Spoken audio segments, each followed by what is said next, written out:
আল্লাহ এই আলো বাতাস দেওয়ার সময় এই মুসলিম আর অমুসলিম মধ্যে কি ভাগ করে দেয়? তোদিন দেখছেন ভাগ করে দিছে? তাহলে আল্লাহ যদি আলো বাতাস ভাগ না করে, এই রাষ্ট্রের সম্পদের ক্ষেত্রে হিন্দু এবং মুসলমানদের মধ্যে ভাগ করার কোনো সুযোগ কোনো মুসলমানের আছে?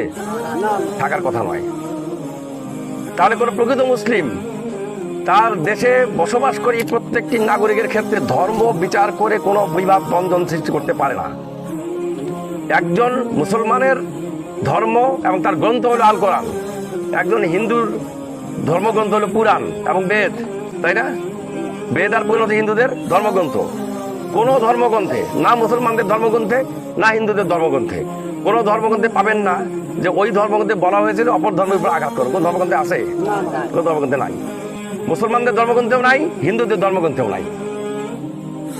তাহলে ধর্মগ্রন্থে যদি এই নির্দেশনা না থাকে, তারপর যদি কোনো মুসলিম কোনো অমুসলিমের উপর আঘাত করে, কোনো অমুসলিম যদি মুসলিমের উপর আঘাত করে, তাহলে কি সে ধর্মগ্রন্থ মানলো না। আর সে যদি ধর্মগ্রন্থ না মানে সে মুসলমান থাকতে পারবে? হিন্দু থাকতে পারবে? পারবে না।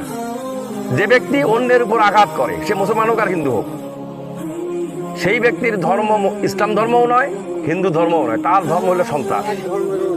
তার ধর্ম হলো সন্ত্রাস, সে হলো সন্ত্রাসী। প্রকৃতপক্ষে কোনো ধর্ম অপর ধর্মের উপর কোনো আঘাত করার কথা বলতে পারে না।